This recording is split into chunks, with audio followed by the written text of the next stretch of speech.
Boa tarde, senhoras e senhores deputados, senhoras e senhores funcionários, senhoras e senhores jornalistas, senhoras e senhores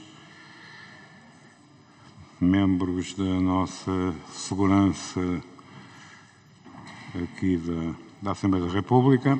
Temos uma reunião da Comissão Permanente com um ponto, aliás, dois, na ordem do dia.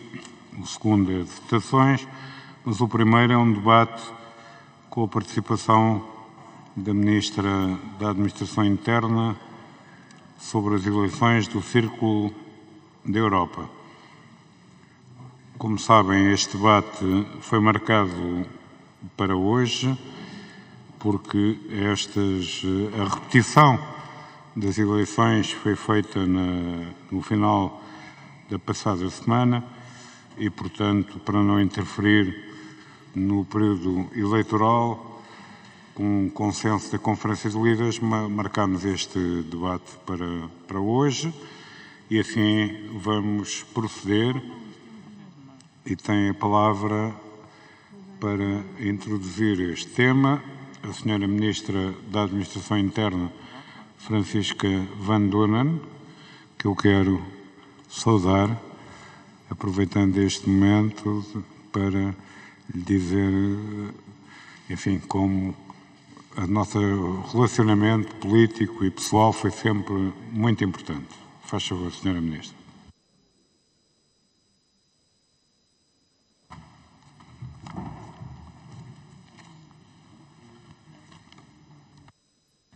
Senhor Presidente, senhoras e senhores deputados, na arquitetura do sistema eleitoral português, cabe ao Governo, através da Administração Eleitoral, que está sediada na área da Administração Interna, a responsabilidade pela organização e pelo apoio técnico à execução dos processos eleitorais, a responsabilidade pela difusão de informação pública sobre o sistema e sobre os atos eleitorais e ainda pela promoção da participação eleitoral.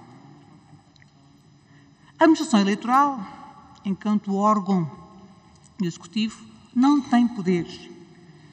A Administração Eleitoral não tem título habilitante para a tomada de decisões sobre questões materialmente eleitorais.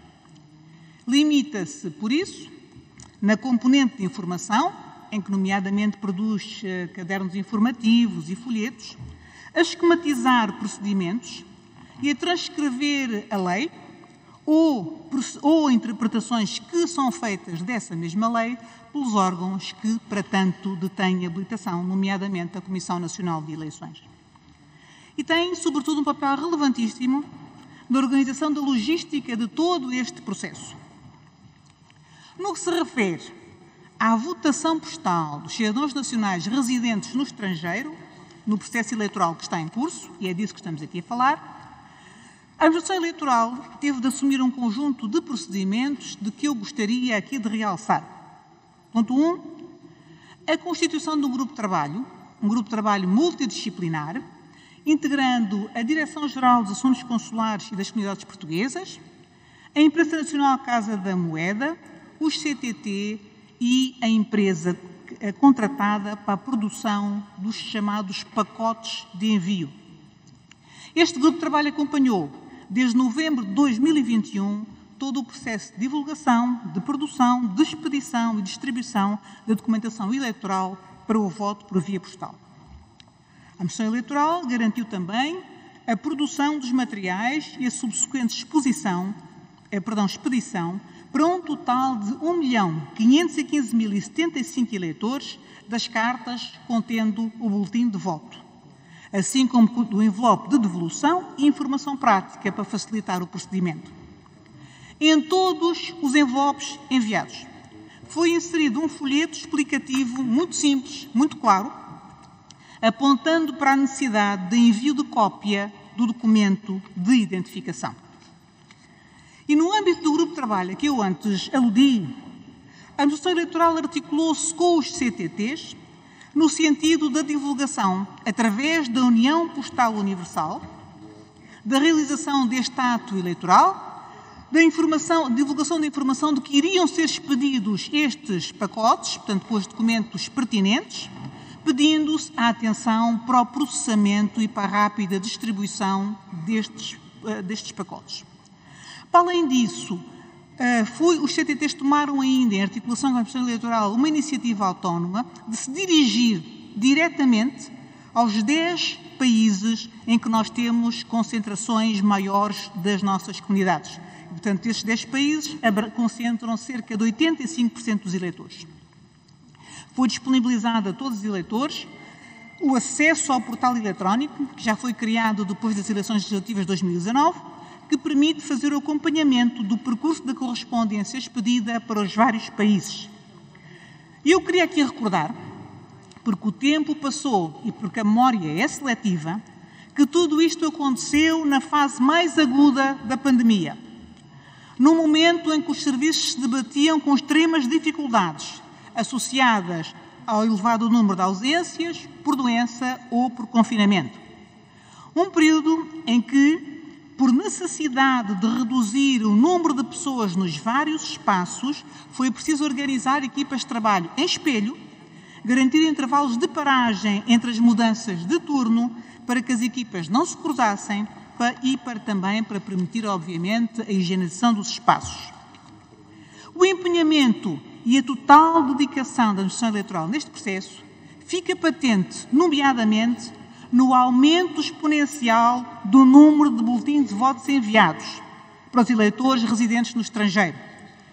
Mais cerca de 55 mil do que em 2019. E é preciso recordar também que na eleição, em 2015, estavam em causa um universo de aproximadamente 300 mil eleitores. Esse empenhamento da Administração Eleitoral é também visível na criação deste portal, que permitiu aos eleitores residentes no estrangeiro fazer o tracing das comunicações que lhes foram enviadas. É visível também na criação de cadernos eletrónicos para facilitação do processo de descarga de votos, no grande aumento do número de mesas de apuramento, na identificação de um espaço que permitisse realizar as operações de apuramento final com respeito pelas limitações associadas ao controle da pandemia. Os 260.118 envelopes de resposta recebidos representam um aumento de participação eleitoral de 76,6% por comparação com 2019.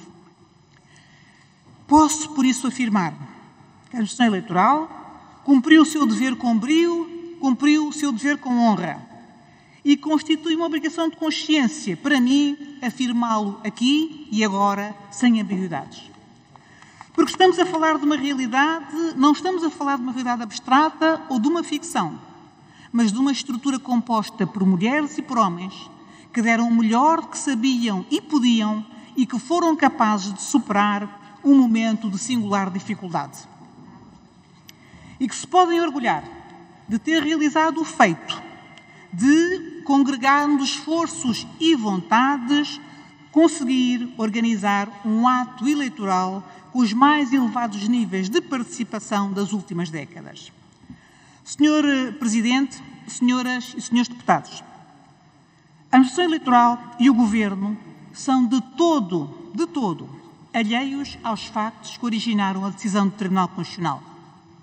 Mas mal conhecida essa decisão e a deliberação da Comissão Nacional de Eleições, que definiu uma nova data para a repetição do voto no ciclo eleitoral da Europa, a Administração Eleitoral preparou, num tempo recorde e de forma profundamente empenhada e profissional, todo o processo conducente à repetição da votação. Foi preciso, para isso, produzir e fazer aprovar um novo boletim de voto por parte dos partidos e coligações concorrentes. Foi preciso garantir a impressão urgente de mais impressos para votos pela imprensa nacional Casa da Moeda.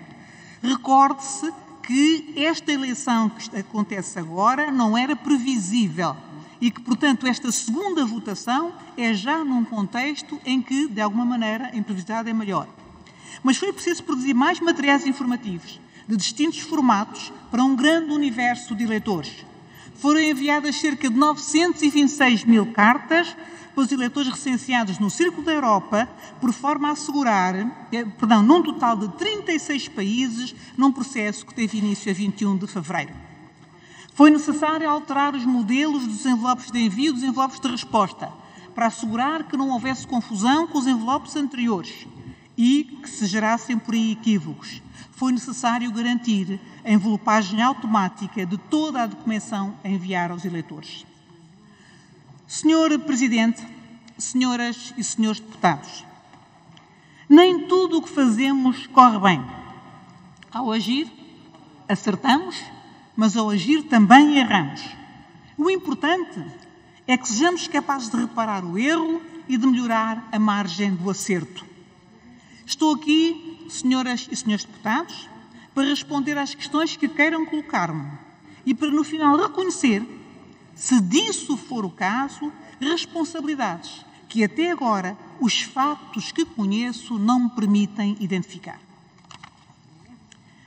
Mas neste momento em que me dirijo a Vossas Excelências, anima-me a convicção fundada de que o Governo tudo fez e continua a fazer para que as eleições para a Assembleia da República decorram com o mínimo de constrangimentos e com a máxima participação possível dos nossos concidadãos eleitores, independentemente do local da sua residência. Muito obrigada.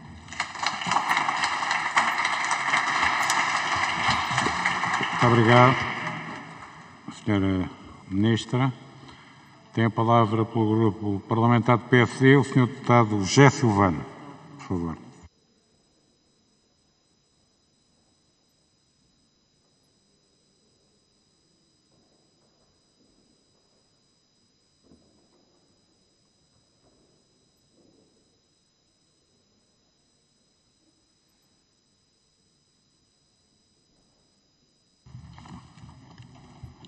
Sr. Presidente, Sra. Ministra, senhoras e senhores deputados, o PSD não pode deixar de lamentar que só agora, 1 mês e 4 dias depois, seja possível discutir um tema tão importante quando já se encontra praticamente esgotada a discussão sobre o assunto no espaço público e mediático.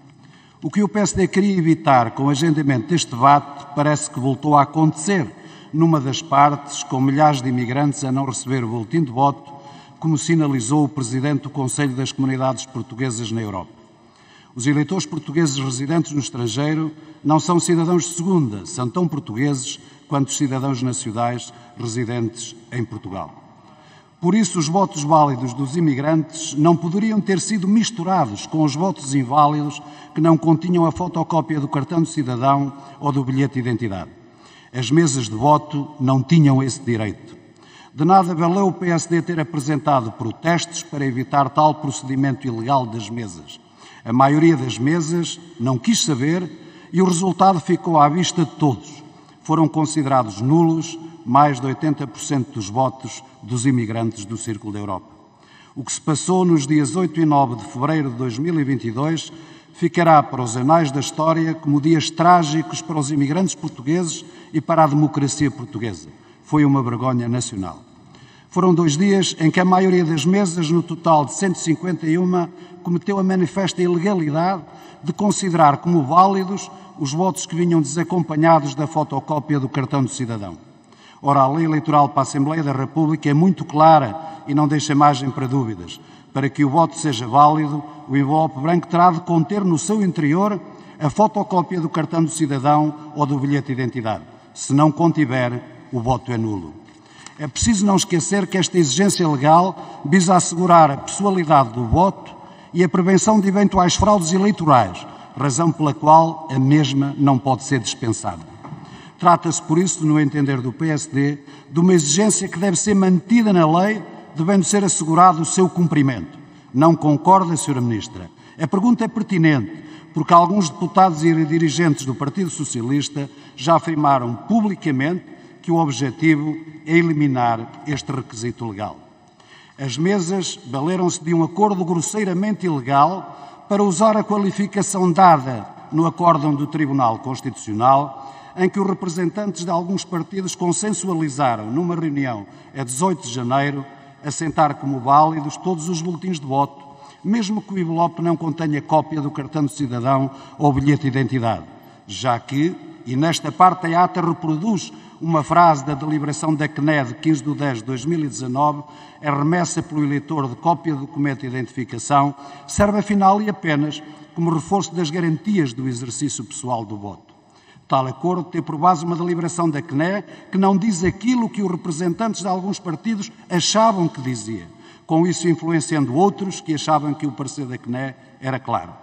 A própria CNE iria a reconhecer que o teor dessa deliberação foi truncada por alguns partidos, interpretando-a incorretamente como a dispensa da fotocópia do documento de identificação para se aceitar o voto como válido, quando, na verdade, o que essa deliberação disse foi que essa identificação não relevava para a descarga do eleitor nos cadernos eleitorais, mas relevava para efeitos da validade do voto. Os representantes de alguns partidos não só desconsideraram o prescrito na lei, como deturparam a posição assumida pela CNE. Foi por isso que os representantes do PSD vieram na reunião seguinte, a 4 de fevereiro, informar os representantes dos demais partidos que não era possível manter o acordo, uma vez que este era manifesto contrário à lei. O PSD não poderia pactuar com tamanha ilegalidade. Pior do que errar é persistir no erro. Infelizmente foi isso que fizeram os representantes dos demais partidos, que acabaram por dar instruções aos membros das mesas por si designados, no sentido de considerarem válidos os votos desacompanhados de fotocópia do documento de identificação. Foi por isso que a maioria das mesas validou tais votos que a lei determina serem nulos, misturando-os com os votos válidos. Não temos dúvidas nenhumas em afirmar que alguns membros das mesas fizeram-no deliberada e conscientemente, razão pela qual o PSD apresentou uma queixa-crime junto da Procuradoria-Geral da República. Onde é que entra então a responsabilidade do Governo e da Sra. Ministra em particular? Passamos a explicar. Desde logo o MAI, nas ações de formação que deu aos membros das mesas, não foi capaz de lhes explicar o procedimento a adotar caso a fotocópia do documento de identificação civil do eleitor não estivesse contida no interior do envelope branco, não lhes tendo transmitido de forma perentória que a lei considerava tais votos nulos. Ao invés, o MAI preferiu insistir na afirmação de que as mesas eram soberanas para, nesses casos, decidirem como entendessem, dando assim fôlego ao que se viria a passar nos dias 8 e 9 de fevereiro. Sra. Ministra, como explica quando cabe ao MAI a missão de apoiar tecnicamente os processos eleitorais esta falta de informação? Não se esqueça que os membros das mesas são, na sua maioria, cidadãos comuns sem qualquer conhecimento jurídico, pelo que esse esclarecimento legal, por parte do MAI, se impunha. Não acha, Sra. Ministra, que foi incendiário o MAI ter atirado nessas ações de formação para as mesas de voto a responsabilidade de decidir sobre a validade dos votos desacompanhados de fotocópia do cartão do cidadão, sem sequer ter advertido que a soberania das mesas tem por limite último a obediência e respeito da lei? A responsabilidade do Governo não se fica por aqui. O MAI elaborou uma nota que enviou a 13 de fevereiro. O MAI considerou deplorável a anulação de um número tão elevado de votos, sem nunca se pronunciar sobre as ilegalidades cometidas pelas mesas e que estiveram na origem dessa anulação, passando a ideia de que seria procedimento normal as mesas misturarem votos válidos com inválidos. Sra. Ministra, como pôde o MAI passar esta ideia e não ter censurado inequivocamente nessa nota tal procedimento seguido pelas mesas? E não se esqueça que o próprio MAI também truncou nessa nota a deliberação da CNE de outubro de 2019, considerando que a aceitação dos boletins de voto, independentemente de virem ou não acompanhados de cópia do documento de identificação, era, e passo a citar, uma opção que a própria CNE subscreveu numa deliberação aprovada em outubro de 2019, o que não é verdade e a própria CNE desmentiu. Sra. Ministra, não se arrepende do envio dessa nota à comunicação social? Pela parte do PSD estamos de consciência tranquila porque alertámos, dias antes da contagem dos votos, para a necessidade do cumprimento da lei. Protestámos os votos que vieram desacompanhados de fotocópia do cartão do cidadão ou do bilhete de identidade por serem nulos e o Tribunal Constitucional deu a dar-nos razão. Determinada a repetição dos atos eleitorais, iniciou-se uma nova fase neste processo, sendo agora imprescindível garantir que desta vez tudo corra bem. Era por isso urgente esta audição, sendo agora perfeitamente extemporânea. Senhora Ministra, estão previstas novas ações de formação aos membros das mesas antes da contagem dos votos nos dias 22 e 23 de março? Ser-lhe-ão explicadas as implicações do acórdão nos procedimentos a adotar nas mesas? Uma outra questão que pode ser levantada e que precisa de mais explicações sob pena de poder originar uma nova impugnação. Por que razão é que o MAI procedeu à remessa dos boletins de voto aos eleitores recenseados em todo o círculo eleitoral da Europa, quando o acórdão do Tribunal Constitucional apenas mandou repetir a votação nas 151 mesas, cujos votos foram declarados nulos por ter havido mistura de votos válidos com inválidos? Como a senhora Ministra bem sabe, se o Tribunal Constitucional mandasse repetir a votação em 50 mesas de um círculo eleitoral nacional, a repetição da votação far-se-ia apenas e exclusivamente nessas 50 mesas e não em todo o território nacional. Qual a razão de o MAI agir de forma diferente em relação ao círculo eleitoral da Europa? Por muita justificação que tenha, e com certeza tem, é preciso dar uma explicação mais objetiva para que isto não seja um entrave a que o processo corra normalmente. Não é possível que os cadernos eleitorais desmaterializados tenham menor grau de informação do que os cadernos eleitorais impressos em papel, que impeça nos círculos da imigração a identificação dos eleitores por mesa. Senhora Ministra, é imprescindível que explique esta situação para que não reste a mínima desconfiança sobre a legalidade da segunda votação. Termino sublinhando que o PSD é e continuará a ser um partido empenhado em valorizar os cidadãos portugueses residentes no estrangeiro e não desistirá de incrementar soluções legislativas que aumentem a sua participação eleitoral, nomeadamente alargando-lhes a possibilidade de opção pelo voto por correspondência em alternativa ao voto presencial nas eleições presidenciais e nas eleições europeias, e ponderando mesmo a possibilidade de introdução do voto eletrónico, medida que resolveria definitivamente todos estes problemas. Disse. Muito obrigado. Senhor Deputado, tem a palavra para responder a Senhora Ministra da Administração Interna, Francisca Van Doonen, por favor. Muito obrigada, Sr. Presidente. Muito obrigada, Sr. Deputado José Silvano. O Sr. Deputado colocou questões de ordens diferentes. Há uma ordem de questões, basicamente, a que tem a ver com a questão da anulação dos votos, que se prende com uma matéria que foi discutida e articulada entre os partidos políticos e relativamente à qual o Governo nem podia ter nenhuma intervenção. As decisões que foram tomadas numa primeira fase é verdade que o espaço físico em que foram tomadas foi uma sala do Ministério da Administração Interna, uma sala cedida pela Administração Eleitoral, mas foi a única intervenção que o Governo teve nessa matéria e cumpriu aí nessa parte o seu dever. E, portanto, há uma parte da sua intervenção, como eu digo, que obviamente não tem o Governo como destinatário, terá seguramente os partidos políticos com os quais os senhores na altura negociaram este acordo que depois acabou por determinar este resultado final. Mas há questões que o Sr. Deputado colocou, e legitimamente, e que têm a ver já com a administração eleitoral. E a primeira questão tem a ver com os imigrantes que não receberam os boletins de voto. E referiu-se a milhares de imigrantes que não receberam ainda os boletins de voto. Sr. Deputado, os últimos dados que eu tenho apontam no sentido de que entre 72% e 99% receberam efetivamente os boletins de voto. E, portanto, nós temos aqui uma percentagem muito elevada de pessoas que receberam os boletins de voto e, obviamente, quer nesta eleição, quer noutras, pode haver falhas ao nível das entregas ou das respostas. Nós vamos indagar as razões pelas quais algumas pessoas podem não ter recebido os boletins de voto. Na anterior votação houve uma situação análoga e nós temos o relatório relativo às causas que determinaram que as pessoas não tivessem recebido o boletim de voto. Quanto à questão da eliminação do requisito legal, eu também lhe digo que não é propriamente matéria que o Governo venha discutir aqui, acho que é uma questão que deve ser discutida pelos partidos políticos e, mais do que isso, até no próximo Parlamento. Quanto às ações de formação, eu gostava de dizer o seguinte. De facto, a Administração Eleitoral realizou ações de formação junto dos membros das mesas.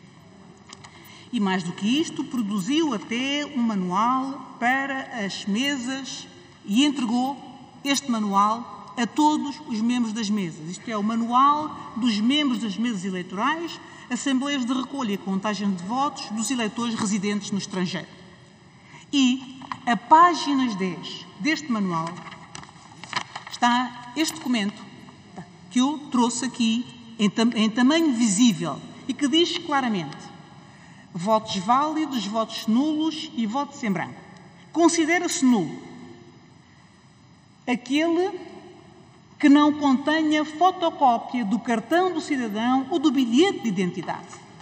Isto está no manual e foi isso que a Administração Eleitoral disse na formação que fez aos membros das mesas.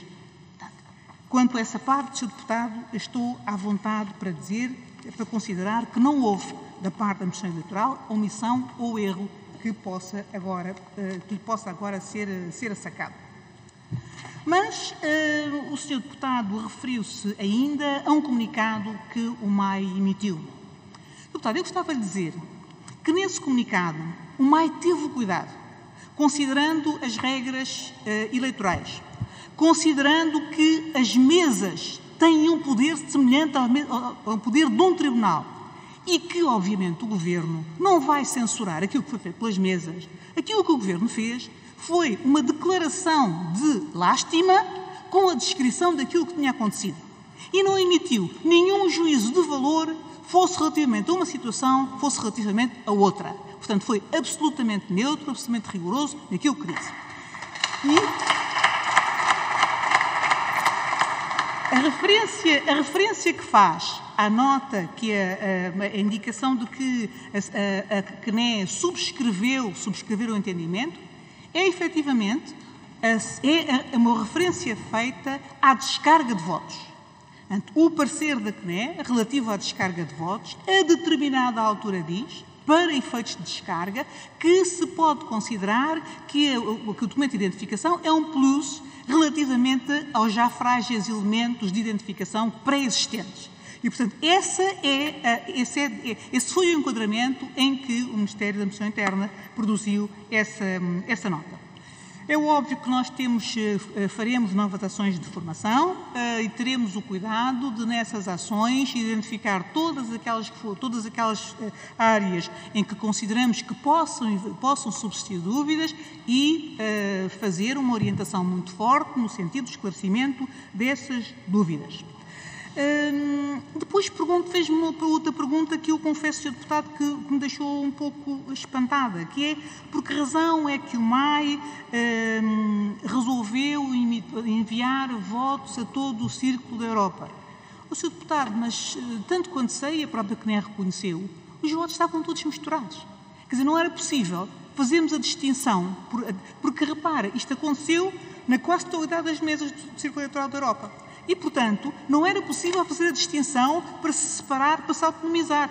Se fosse possível, para nós era ótimo. Dava-nos muito menos trabalho. Quer dizer, era muito mais da parte do MAI, obviamente, que se tivesse sido possível tomar essa opção, era uma opção que nos era claramente mais favorável. Não é? E, portanto, só não a tomamos porque materialmente era impossível fazê-lo.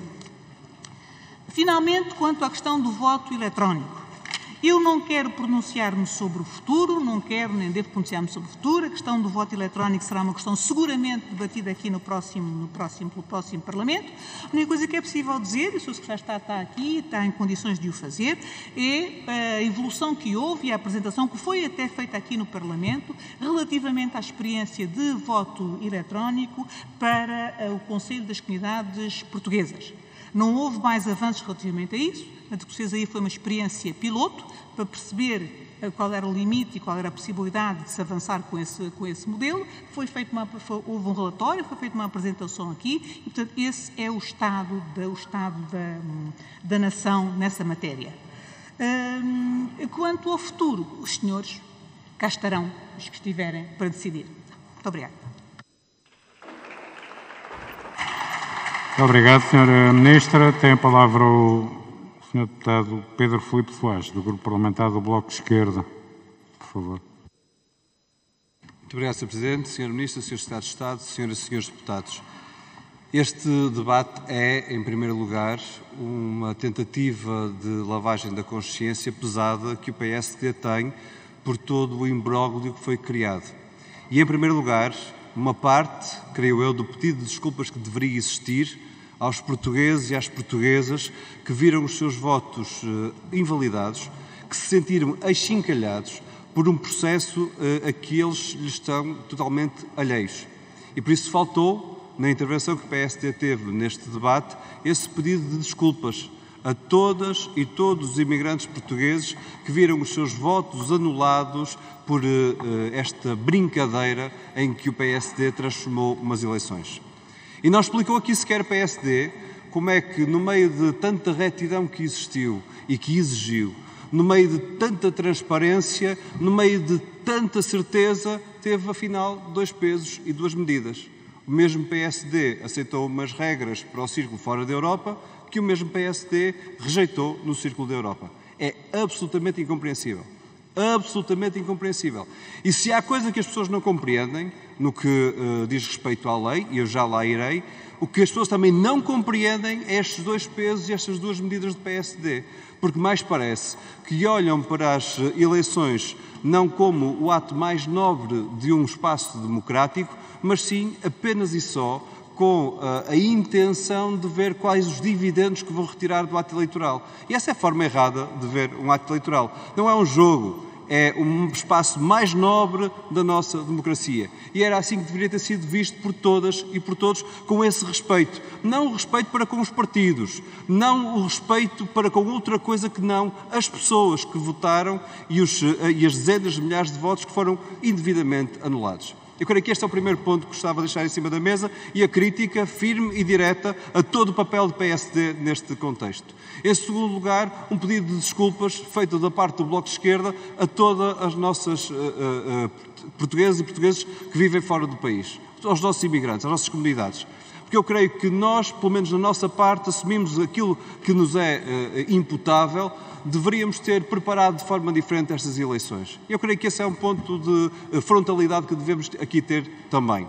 A lei estava errada, deveria ter sido mexida. E o Bloco de Esquerda tentou mexer na lei. Nós conseguimos colocar na lei a alteração que acabou com aquela dupla existência de portugueses de primeira e portugueses de segunda, consoante votassem no território nacional ou votassem fora do país, porque se votassem fora do país, votassem por voto por correio, tinham que pagar esse voto. Ora, nós acabamos com isso, conseguimos que essa vontade fosse acompanhada por outras bancadas, e ainda bem. Alteramos a forma de recenseamento e com isso trouxemos para o recenseamento devido mais de 1 milhão de pessoas e orgulhamos-nos disso e não conseguimos mudar o que deveria ter sido mudado da lei, e que é a parte de apresentação do cartão de cidadão, da cópia do cartão de cidadão. Há aqui uma pergunta que fica em cima da mesa e que ela é séria. É como é que, não havendo essa obrigação, há uma garantia da idoneidade do voto. E eu creio que essa pergunta é séria. Porque eu ouvi o PSD também a mudar de opinião nesta intervenção ainda há pouco, porque nunca colocou em cima da mesa o voto eletrónico e em várias das discussões que tivemos sobre esta matéria sempre o rejeitou e agora veio dizer que defendia o voto eletrónico, coisa que nunca tinha ouvido. Mas mesmo o próprio voto eletrónico não é isento de perigos, como nós vimos em vários países recentemente. Da mesma forma, nós sabemos que o voto presencial também não é isento de perigos, mas tudo que se distancia desse voto presencial aumenta o risco. E por isso percebemos que o que vinha de trás da lei, de forma muito antiga, que era quando o voto era exercido por correio, trazer uma cópia do cartão de cidadão, tinha esta preocupação, dar mais idoneidade, dar mais segurança àquele voto. Mas eu creio que não é a única solução. E é uma solução que até conflitua com outras leis neste contexto. Conflitua até com garantias de salvaguarda de dados, porque ter cópias de documentos oficiais a circularem pelos correios de países estrangeiros, mesmo assim, é algo que pode colocar em causa a idoneidade dessa informação. No entanto, já atualmente, no relacionamento que nós temos com o cartão de cidadão, com as formas de assinatura digital, há garantias de validação da identidade que servem como exemplos onde nós podemos aprender para melhorar a lei.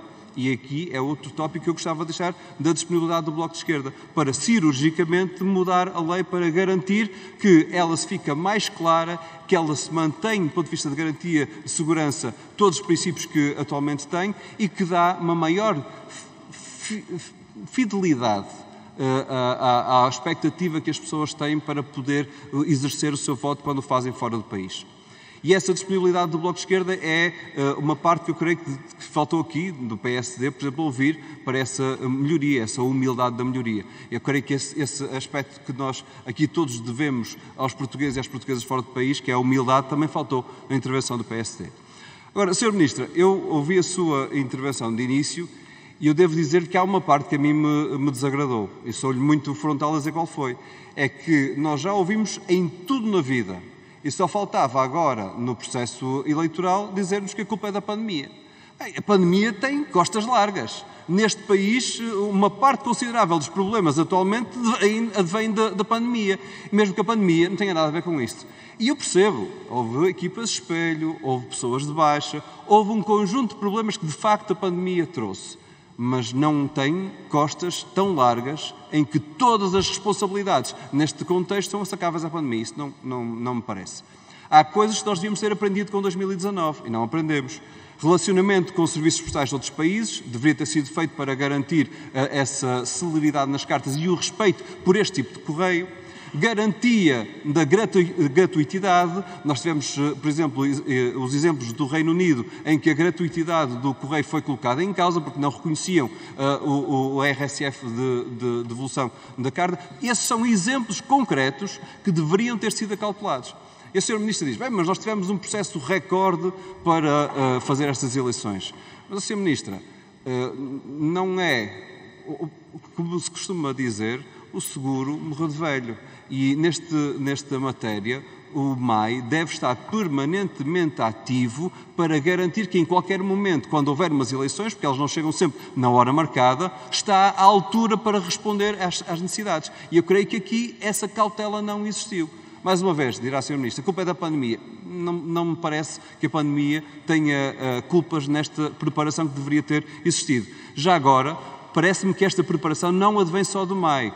O próprio MNE deveria estar envolvido nesta relação diplomática com outros países. E termino, Sr. Presidente, com esta frase dizendo que espero que nós possamos todos aprender para que no futuro estes erros não se repitam. Muito obrigado. Muito obrigado. Para responder, tem a palavra a Sra. Ministra da Administração Interna, Francisca Van Donen, por favor. Obrigado, Sr. Presidente. Muito obrigada, Sr. Deputado. Quanto à questão das desculpas, eu creio que o senhor obviamente não me era dirigido, mas queria sinalizar que o Sr. Primeiro-Ministro, logo na altura em que isto aconteceu, teve o cuidado, em nome do Governo, apresentar as suas desculpas aos nossos concidadãos que viram, de facto, defraudada a sua intenção de participação naquele ato eleitoral. Quanto à questão dos cartões de cidadão, eu queria dar apenas nota do seguinte. Aquilo que a Comissão Eleitoral conseguiu apreender no que diz respeito a esta matéria é que há efetivamente muitas situações em que os eleitores se sentem condicionados no envio de cartão de cidadão. Obviamente, o receio do abuso, da utilização abusiva, do desvio da correspondência. Há alguns casos em que nos países há a proibição de extração de fotocópias de documentos de identificação, ou em que isso é visto de com alguma desconfiança, nomeadamente nos países afetados por questões de terrorismo e em que existem redes de tráfico de documentos para a utilização de organizações de caráter terrorista. E, portanto, percebo que tenha havido e que possa haver ainda segmentos relevantes de eleitores que, no momento, e apesar da indicação que devem enviar o cartão de cidadão, que tenham dificuldade ou dúvidas em fazê-lo. Acho que vai ser preciso caminhar ou encontrar, de facto, respostas para isso e, mais uma vez digo, seguramente o próximo Parlamento encontrá-las-á. Agora, eu há um equívoco, Sr. Deputado, quando diz que eu disse que, ou seja, que eu atribuí as culpas todas à pandemia. Não o fiz. Aquilo que fiz foi dizer que entendia que aquele grupo de pessoas, de mulheres e de homens, membros da Administração Eleitoral, que são 31, e que naquele contexto tiveram que realizar, que preparar este ato eleitoral, tiveram dificuldades acrescidas e que, não obstante, o fizeram. E mais do que isso, explicitei tudo aquilo que, do meu ponto de vista, se devia enaltecer relativamente à ação dessas pessoas. A pandemia, eu introduzi aqui o fator pandemia apenas porque, por vezes, é fácil e as memórias são seletivas e, portanto, torna-se fácil esquecer o contexto concreto em que tudo isto se passou.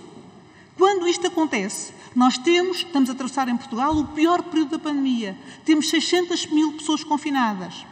E, a nível, do ponto de vista geral, há dificuldades, quer no que diz respeito aos transportes, ao transporte aéreo, quer no que diz respeito até às questões da distribuição do correio a nível local. E, portanto, eu chamo a pandemia apenas para dizer, ponto 1, estas pessoas da Administração Eleitoral não merecem este reparo, elas, pelo contrário, elas merecem um elogio, porque em condições particularmente difíceis e com um número reduzido, conseguiram obter este resultado.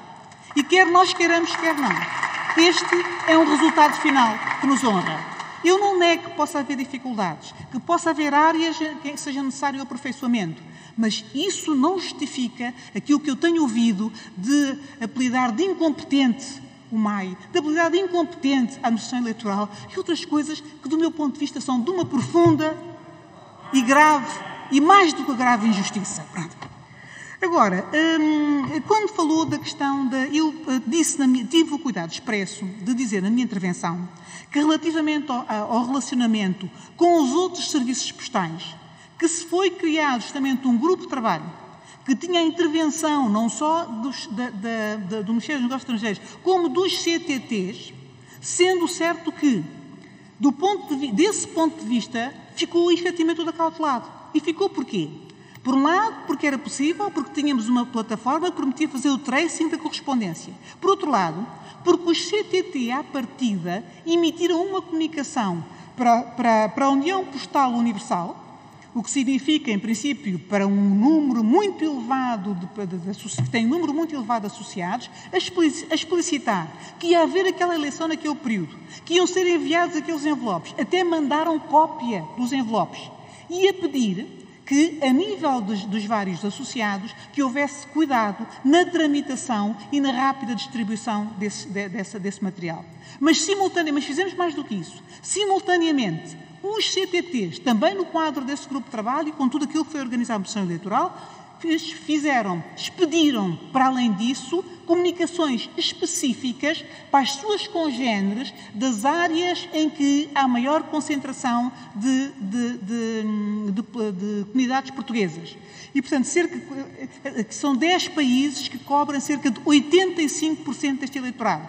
E esses 10 países, os serviços postais correspondentes, receberam todos dos CTTs uma carta com um pedido de atenção, um pedido de divulgação e, mais do que isso, cópias até dos próprios envelopes, quer do envelope de envio, quer do envelope de retorno, para facilitarem e agilizarem esse processo.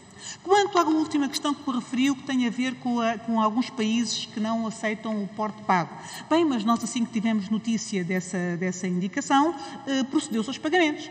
Portanto, houve intervenção do MNE, intervenção dos consulados e rapidamente se procedeu ao pagamento. Portanto, e não foi por isso que houve dificuldades. Obviamente, aquilo que faremos, teremos que trabalhar no sentido da próxima vez não se verificarem essas dificuldades, mas também devo dizer que, neste contexto, elas existiram, mas foram superadas. Muito obrigada, Sr. Deputado. Obrigado, Sra. Ministra da Administração Interna. Tem a palavra pelo Grupo Parlamentar do PCP, Sr. Deputado António Filipe, por favor. Muito obrigado, Sr. Presidente, Sra. Ministra, Sr. Secretário de Estado, Srs. Deputados. Este debate decorre naturalmente de uma circunstância infeliz.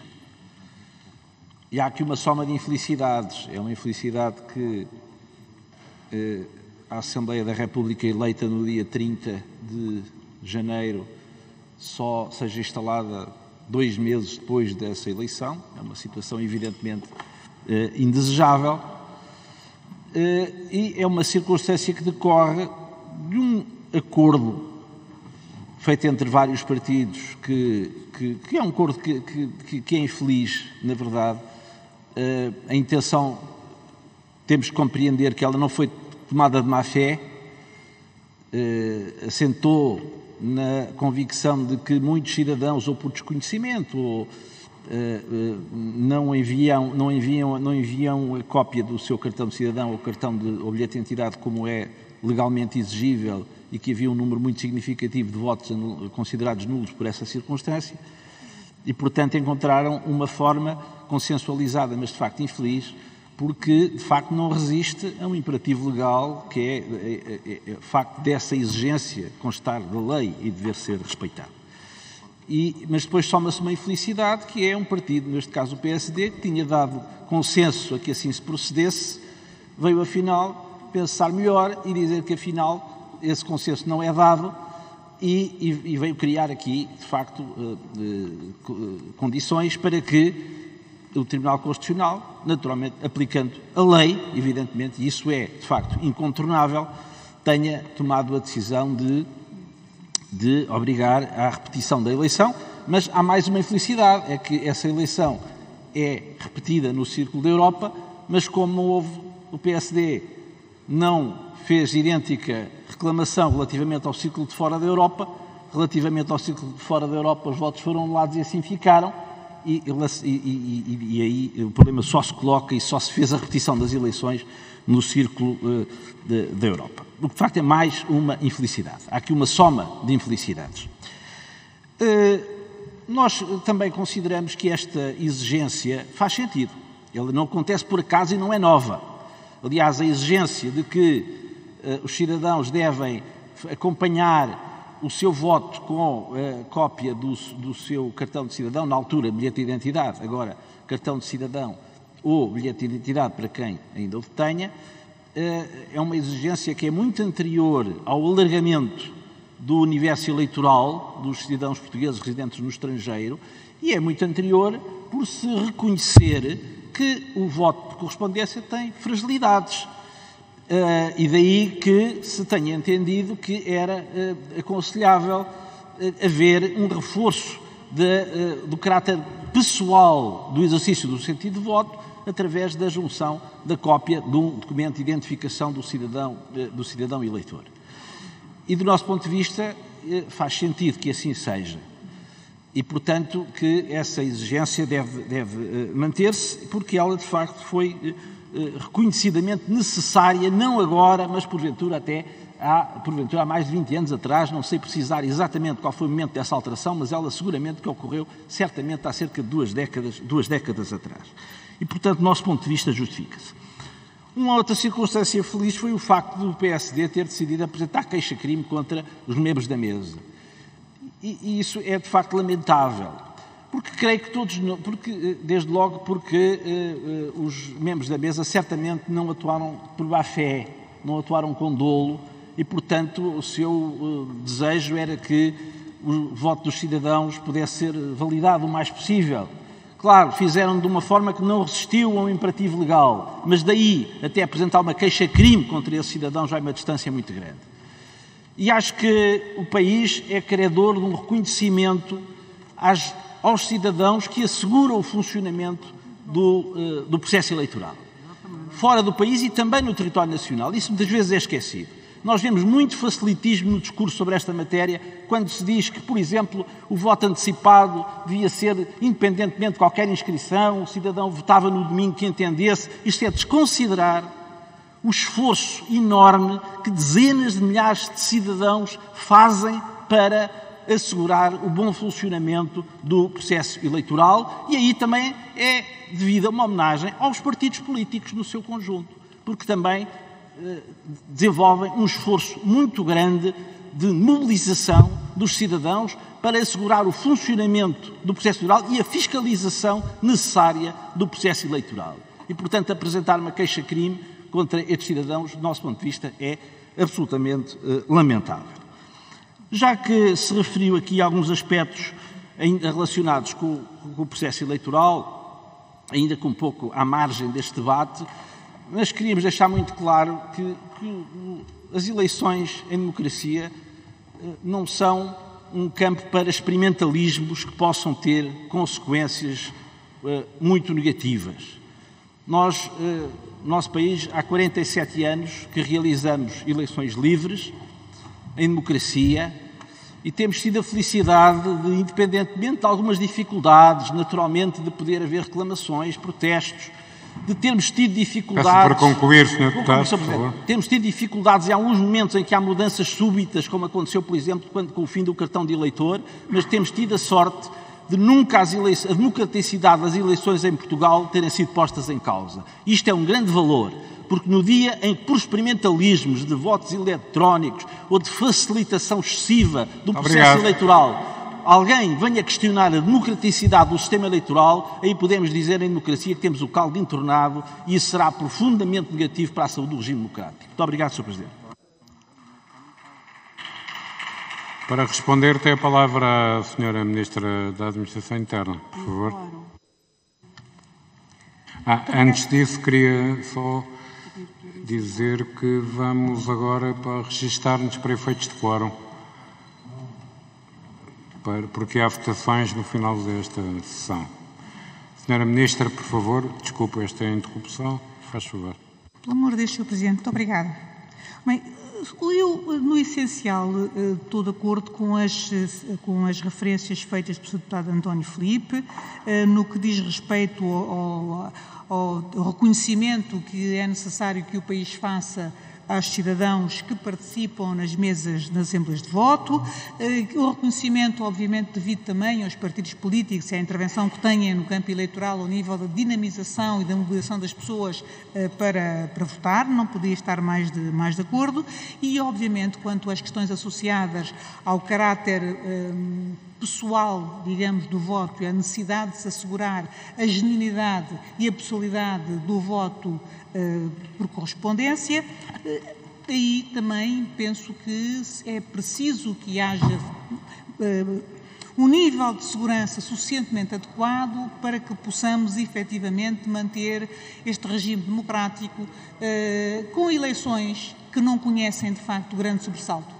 É verdade que nós temos uma lei eleitoral que é muito prescritiva, é verdade, mas, independentemente disso, as alterações que tem sido possível fazer, os avanços que tem sido possível fazer, têm permitido que até agora nós tenhamos tido sempre processos eleitorais sem grandes convulsões. E eu acho que esse valor é um valor que deve ser preservado e que é um valor relevante para a estabilidade da nossa democracia. Basicamente, era isso que queria dizer quanto à intervenção do Sr. Deputado António Filipe. Muito obrigado, Sra. Ministra. Tem a palavra o Sr. Deputado Pedro Moraes Soares, do Grupo Parlamentar CDS-PP. Por favor. Muito obrigado, Sr. Presidente, Sra. Ministra, senhoras e senhores deputados. O CDS considera que este debate é prematuro. E prematuro, uma vez que no momento em que estamos a fazer este mesmo debate sobre as eleições do Círculo da Europa, as mesmas que foram já repetidas presencialmente no passado fim de semana, por determinação, portanto, do Tribunal Constitucional.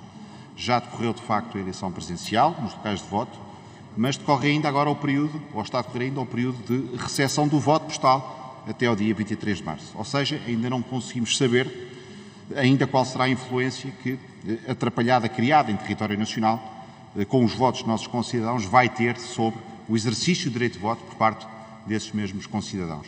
Sabemos também, ou já sabemos à data de hoje, que muitos eleitores ainda não receberam o boletim de voto. Portanto, os atrasos continuam a existir, daí talvez tivesse sido mais prudente adiar mais uma semana para dar mais prazo, porque os atrasos continuam. Mas estes problemas não são de agora, portanto, estes problemas decorreram já nas eleições legislativas de 2019, neste processo eleitoral no estrangeiro também não correu da melhor maneira. Nesse ato eleitoral, centenas de milhares de portugueses residentes no estrangeiro foram impedidos de votar, por problemas também no decurso do processo eleitoral, que levaram apenas a que 1/3 dos imigrantes portugueses tivesse conseguido exercer sem dificuldade o seu direito de voto, ao passo que outro terço não chegou a receber sequer o boletim de voto e o outro restante que falta, o outro terço, teve o boletim devolvido pelos Correios. São, sobretudo, de facto, razões como os atrasos na distribuição do correio ou erros na entrega de correspondência, mesmo com morada correta, que determinaram que muitos dos portugueses não tivessem conseguido votar. Na altura, estamos a falar de 22,33% de votos nulos nos círculos da Europa e no círculo fora da Europa.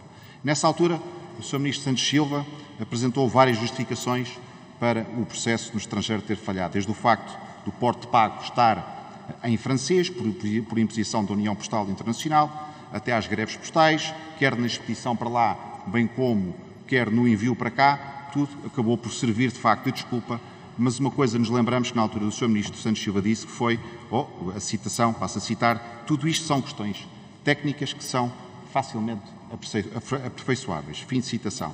O que nos leva, a Sra. Ministra também apresentou aqui um conjunto de justificações hoje, o que nos leva de facto a perguntar é que aperfeiçoamentos, portanto, foram realizados de 2019, portanto, para cá, no processo eleitoral no estrangeiro, e o processo eleitoral no estrangeiro, na sua opinião, também gostaria, portanto, apesar da Sra. Ministra já nos ter dito que não queria comentar, era se deve continuar a apostar no modelo, no voto por correspondência.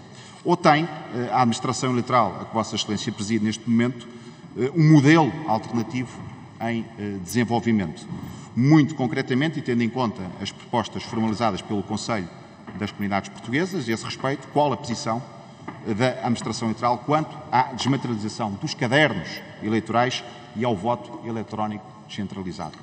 Daí também gostávamos de obter a explicação da Sra. Ministra por que razão não foi mais considerado o voto eletrónico após a experiência piloto que ocorreu em 2019. A Sra. Ministra também falou aqui há pouco no grupo de trabalho. No grupo de trabalho, com os representantes dos negócios estrangeiros, da administração interna, que teria como missão analisar o relatório que caracterizou o modelo como ocorreu na votação para a Assembleia da República no estrangeiro em outubro de 2019, por pôr alterações e ajustamentos. Daí, perguntar também, Sra. Ministra, que conclusões foram apresentadas pelo tal grupo de trabalho e que propostas, de facto, foram formuladas e que este mesmo grupo de trabalho fez chegar. Daí, deixar ainda uma nota que em 2019 a justificação apresentada, portanto, pelo Governo assentou na novidade dessa mesma lei, que representava a Lei Orgânica número 3 de 2018, que acabou por expandir, portanto, o universo eleitoral de 300 mil, como também já aqui foi dito, para 1,4 milhões de portugueses, mercê também do recenseamento automático, portanto, dos cidadãos que tivessem morada, portanto, no estrangeiro. Portanto, essa Lei Orgânica causou algumas dores de crescimento eleitorais e o CDS até pode concordar que a mesma ajudou a criar este estado de coisas em 2019, portanto, e agora? Portanto, já, aliás, na altura, parece que adivinhávamos a confusão que vinha a caminho quando dissemos, para um sistema que já estava beliscado... Deputado, chama a atenção para o tempo. Termino já, Sr. Presidente. Para um sistema que estava já beliscado, perturbado com alguma descrença, desconfiança e afastamento e indiferença, não há nada pior do que introduzir mais mecanismo de desconfiança. Uma qualquer falha, ainda que pequenina, pode ter consequências graves e gerar mais e maior desconfiança. Foi o que sucedeu. Fim de citação. Muito obrigado. Muito obrigado, Sr. Deputado. Boa tarde, senhoras e senhores deputados. E dou agora a palavra à Sra. Ministra para a resposta. Faz favor, Sra. Ministra. Muito obrigada, Sr. Presidente, que aproveito para cumprimentar. Sr. Deputado, colocou-me 3 ou 4 questões às quais eu gostava de dar resposta. Em primeiro lugar, quanto à questão deste debate ser prematuro ou não. Eu diria que, em rigor, aquilo que faria sentido era que se deixasse terminar o processo eleitoral para depois se fazer uma avaliação. Aliás, eu devo dizer que, quanto à primeira fase, quanto à votação inicial, portanto, que agora irá ser repetida, há um relatório feito pela Administração Eleitoral, justamente explicitando todas as dificuldades que surgiram, nomeadamente aquelas que são associadas à circunstância das pessoas não terem conseguido votar, ou não conseguiram votar presencialmente, e aí, na maior parte dos casos, essa impossibilidade teve a ver com a circunstância das pessoas pensarem que era possível votar em qualquer altura, portanto, que não havia um limite de data para irem exercer o direito de voto nos consulados. Depois, as questões associadas às pessoas que não receberam as comunicações, e a não recepção das comunicações, penso que nós conseguimos identificar e rastrear cerca de 100 mil casos de pessoas que não receberam as comunicações e, no essencial, as causas que identificamos para isso foram cartões de cidadão que não foram ativados do ponto de vista eletrónico. Como sabem, no contexto da pandemia, criou-se um modelo de cartão de cidadão em que as pessoas recebem o cartão de cidadão em casa, mas depois têm que ativar as suas potencialidades do ponto de vista eletrónico. E muitas pessoas não fizeram isso. Depois, por outro lado, o recenseamento eleitoral fechou no dia 5 de dezembro, se a memória me não falha. E, portanto, todas aquelas pessoas que, entretanto, mudaram de morada, e aqui não é tão frequente assim as pessoas mudarem de morada, mas no estrangeiro é bastante mais, mudaram de morada a partir do dia 5 de dezembro, deixaram de ter a morada atualizada. E, portanto, no recenseamento eleitoral, as cartas foram enviadas para a morada que tínhamos anteriormente e não para as novas moradas. Há também um número muito grande de pessoas que, tendo, de acordo com o tracing que fizemos, as comunicações chegaram às respectivas casas, as pessoas não estavam, é natural, estão a trabalhar, fica posto, depositado um aviso e as pessoas não foram levantar as cartas ao correio. Há também ainda ao nível das moradas, e agora estou a voltar atrás, situações em que as moradas estão incompletas. Portanto, estão atualizadas, mas estão incompletas. Têm apenas a indicação do bairro, não têm, por hipótese, o andar e, portanto, há um conjunto de situações que nós identificamos e que, obviamente, trabalharemos no sentido de alertar os nossos concidadãos para a necessidade de atualizarem no cartão de cidadão estes dados. E hoje já o podem fazer por eles próprios, eletronicamente, através da plataforma. Portanto, nem sequer se coloca aqui um problema de complexidade maior. Obviamente que nesta repetição de votação nós iremos ter um número menor de votantes. A perspectiva é que tenhamos, porque efetivamente as pessoas fizeram um grande esforço de participação num ato nacional no qual se empenharam, viram esse esforço gorado, frustrado, e portanto muitas estão incomodadas, como é compreensível, porque consideram que o país não as respeitou. E portanto há muita gente seguramente que não vai voltar a votar. O que lhe posso dizer é que até ao dia de hoje nós tínhamos, por comparação com o período idêntico da primeira fase, do primeiro período de votação, temos 43%. Temos menos 43% de pessoas a votar do que no período correspondente anterior. E, portanto, nós, nas projeções que fazemos, provavelmente isto andará pelos 50%. Portanto, vai haver seguramente bastante menos pessoas a votar no círculo da Europa do que aquelas 260 mil, é assim, que votaram da primeira vez. Quanto à questão do voto por correspondência, já agora deixe-me passar para a questão daquilo que o MAI fez na sequência a seguir a 2019. Ora bem, o MAI... Sr. Ministro, chama a atenção para o tempo. Já ultrapassei o meu tempo? Peço imensa desculpa. Sr. Deputado, o que eu posso fazer é entregar-lhe este documento, pronto, que tenho aqui com aquilo que foi feito. Peço desculpa. Muito obrigado, Sra. Ministra. E quanto ao facto de ter passado o tempo, não se preocupe, porque é uma coisa muito regular que acontece nesta Casa. Sr. Ministro, cumprimento-a, bem como os Srs. Secretários de Estado, que devia ter feito há pouco e não o fiz, e dou agora a palavra à Sra. Deputada Inês Sousa Real do PAN. Faz favor, Sra. Deputada. Muito obrigada, Sr. Presidente, Senhoras e Senhores Deputados, Sra. Ministra, Srs. Secretários de Estado.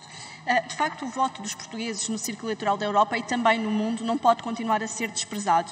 E ao estarmos aqui a debater os cerca de 80% dos votos que foram anulados, é de facto uma perda para a democracia, é lastimável porque este debate, em nosso entender, não é precipitado, é aliás tardio. É um debate que quer esta Assembleia da República, quer o Governo já deveria ter feito para que a lei seja alterada e para que efetivamente as pessoas tenham acesso ao voto.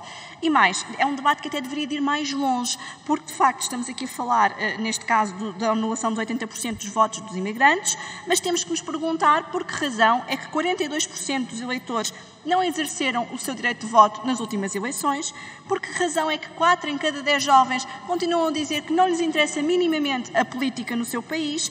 Perguntar-nos igualmente que sentido é que faz que pessoas com mobilidade reduzida continuem a não conseguir votar, mas não conseguem sequer sair de casa ou aceder à própria mesa de voto, o que é absolutamente incompreensível em pleno século XXI. Temos que refletir também se nestas eleições, porque é que 1 em cada 7 votos não é convertido em mandato, e tudo isto são reflexões que não se limitam a uma intervenção cirúrgica no que diz respeito aos votos no estrangeiro. Mas quanto ao voto imigrante, que é isso que aqui nos traz, Sra. Ministra, este imbróglio que só de facto o Tribunal Constitucional andou bem.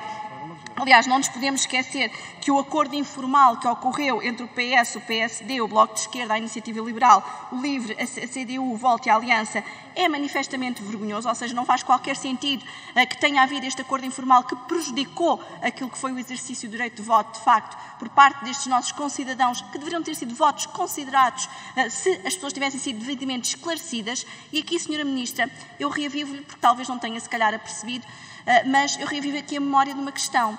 É que em plena campanha, em pleno prazo, quando estava a decorrer para a repetição do ato eleitoral, já depois da pronúncia do Tribunal Constitucional, na televisão, os anúncios que continuavam a circular diziam aos nossos concidadãos para enviarem apenas o boletim de voto. Nada diziam quanto a acompanhar pelo cartão de cidadão. E, portanto, depois de termos feito aqui um erro grosseiro que prejudicou o voto destes nossos concidadãos, volta-se a cair no mesmo erro. E os esclarecimentos que estavam a ser prestados, e, Sra. Ministra, não diga que não com a cabeça, aconselho-a a ir atrás ver no tempo aquilo que foi o anúncio que passou na televisão, porque eu tive o cuidado de ver e não estaria aqui a afirmar se de facto assim não o fosse. É que, efetivamente, nós não podemos desprezar o voto destas pessoas. Em democracia, todos os votos contam para que saia reforçada. E mais, o problema não é manifestamente apenas esse. É que tivemos pessoas que foram à sua mesa de voto e não puderam votar, porque, embora constassem nos cadernos eleitorais, não tinham feito o registro prévio, que aqui a Sra. Ministra já deu quase como uma inevitabilidade das burocracias inerentes à ativação do cartão de cidadão ou até mesmo dos registros. Tivemos pessoas que queriam votar por correspondência, mas que não receberam a carta, seja porque a morada constante do registro do cartão de cidadão não estava atualizada ou por outra razão. Houve pessoas que queriam votar por via postal e a carta para o efeito não chegou, até porque os serviços postais do país de residência não compreendiam o registro postal. Houve também pessoas que votaram por voto postal e o seu voto foi devolvido, seja porque os serviços do país de origem também não sabiam o que era o porto pago. E por isso, Sra. Ministra, pergunto-lhe, deixo-lhe aqui 2 questões muito concretas. Por um lado, para quando a revisão de facto desta alteração desta lei, no sentido de garantir que se ultrapassa a questão da cópia do cartão de cidadão, que colide até com questões do RGPD, da proteção de dados, sendo que a lei, e tendo em conta também aquilo que existe hoje em termos de mecanismos de validação do cartão de cidadão, do ponto de vista até eletrónico, já nos permitiriam... Deputada, para terminar, faz favor. Mesmo a concluir, Sr. Presidente. Por outro lado, Sra. Ministra, parece-nos que efetivamente há toda uma dimensão do voto no estrangeiro que tem que ser alterada. Portanto, para quando estas alterações, para que efetivamente se consiga aproximar as pessoas do seu direito ao voto, ao invés de continuarmos a desprezar estes votos. E, portanto, seria mesmo muito importante que esta transição que tem que ser feita seja dada pelo Governo. Muito obrigada. Muito obrigado. Sra. Ministra, faz favor, por responder. Tem a palavra. Presidente, prometo agora ser disciplinada. 3 minutos. Sra. Deputada Inês Sousa Real, para quando a revisão desta lei? A pergunta não é dirigida para mim. Em princípio, é uma pergunta que deve ser dirigida ao Parlamento, ao próximo Parlamento, não é? Não estou... Depois, quanto à questão de que falou de acesso ao voto. Aqui não houve um problema de acesso ao voto. Aquilo que deu origem à situação que nós temos hoje não foi um problema de acesso ao voto.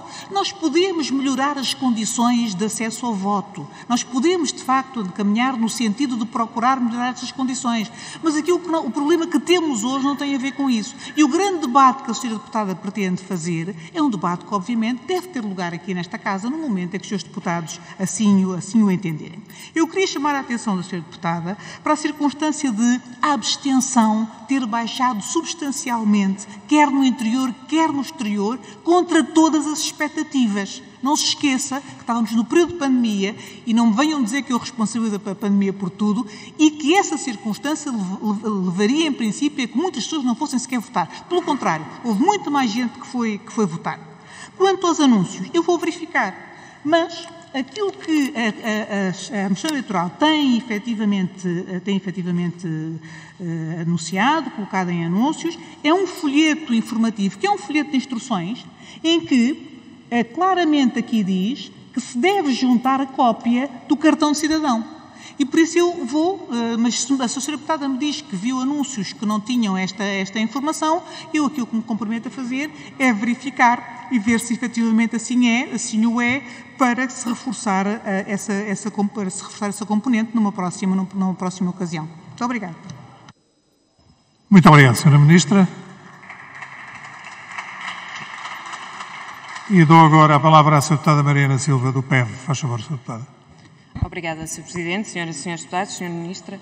Chegamos a este debate a partir de duas realidades indesmentíveis. Por um lado, uma menor participação eleitoral dos imigrantes face aos números globais de abstenção, facto a que não são alheias as dificuldades objetivas, designadamente a de votar em mesas de voto que distam muitas vezes 200, 300 ou mais quilómetros das residências dos portugueses que decidiram ou foram forçados a trabalhar e a viver longe da sua pátria. Por outro lado, uma vontade indesmentível dos cidadãos portugueses na diáspora de participarem na vida nacional, que tem expressão no recente aumento significativo no número de votantes. E é por isso que as minhas primeiras palavras são para todos os imigrantes que decidiram participar na vida do país votando.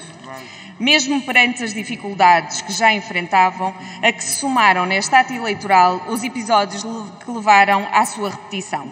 Deslocaram-se em pequeno número certo aos locais de voto presencial ou votaram por correspondência. Mas deixamos uma palavra também a todos aqueles que, tendo esse desejo, por alguma razão o não conseguiram fazer. A participação das comunidades imigrantes na vida política nacional, bem como a sua representação nesta Assembleia da República, que consideramos adequada, é de um valor inestimável. É certo que a esmagadora maioria das decisões que aqui se tomam afetam particularmente aqueles que cá vivem. É certo que alguns imigrantes ou não pensam regressar ou as suas vidas encaminharão essa decisão. Mas não é menos verdade que cada português que vive no estrangeiro é um embaixador da nossa língua, da nossa cultura, dos nossos costumes e tradições e que cada mantém relações mais ou menos próximas com Portugal. Por isso, lhes é conferido, e bem, o direito a decidir. Como assegurar, então, dois elementos essenciais num ato eleitoral com características especiais? Primeiro, a mobilização do maior número de votantes de acordo com as regras estabelecidas. É sabido que o Governo não empenhou os meios necessários para divulgar a informação e para o esclarecimento de que há procedimentos indispensáveis para a validação do voto. Em boa verdade, temos a ideia de que o Governo nem fez os esforços necessários para chegar a todos os imigrantes a informação de que havia eleições. Também aqui se sentem os efeitos da redução das representações de Portugal no estrangeiro, do encerramento de embaixadas e de consulados e a redução do pessoal diplomático. As dúvidas que se mantêm são como vamos promover o voto dos imigrantes, que medidas tenciona o Governo tomar até ao próximo ato eleitoral com esse objetivo.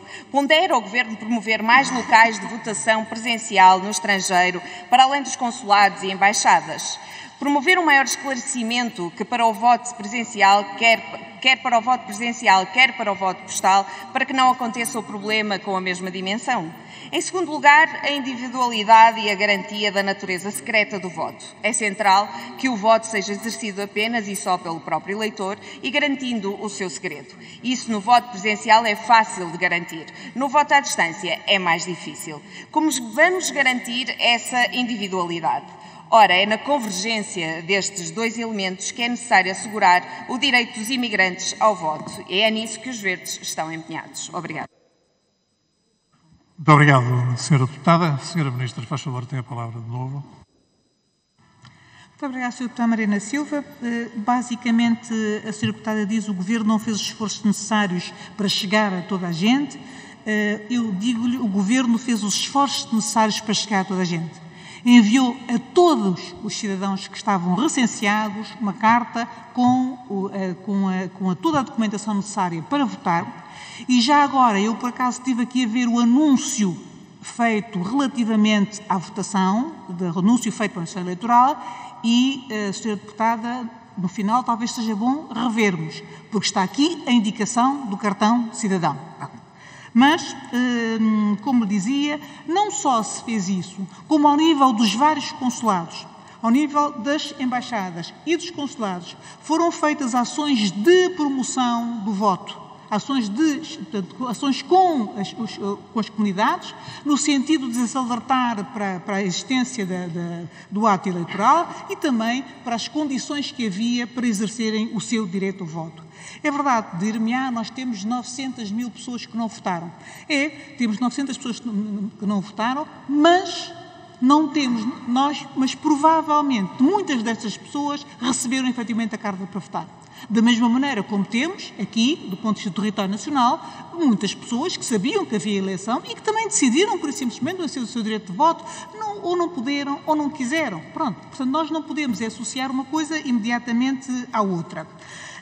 E, obviamente, a promoção do direito ao voto junto dos imigrantes deve ser feito, sim, pelo Governo, mas deve ser feito também pelos partidos, dos parlamentares, que têm, efetivamente, aí um grande papel na promoção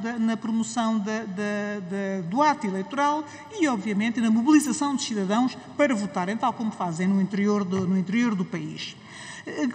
Coloca-me a questão de saber como garantir a individualidade do voto. É verdade que a questão do cartão de cidadão se prende essencialmente com isso, neste momento.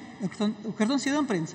Eu não conheço das experiências que foram feitas nenhuma que me permita, neste momento, dizer que é possível avançar com um determinado mecanismo eletrónico com segurança integral.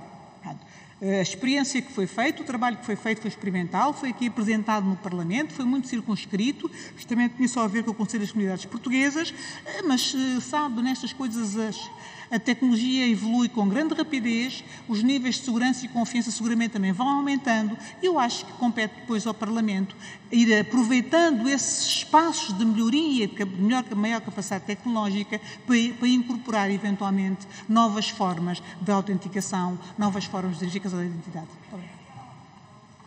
Obrigado, Sra. Ministra.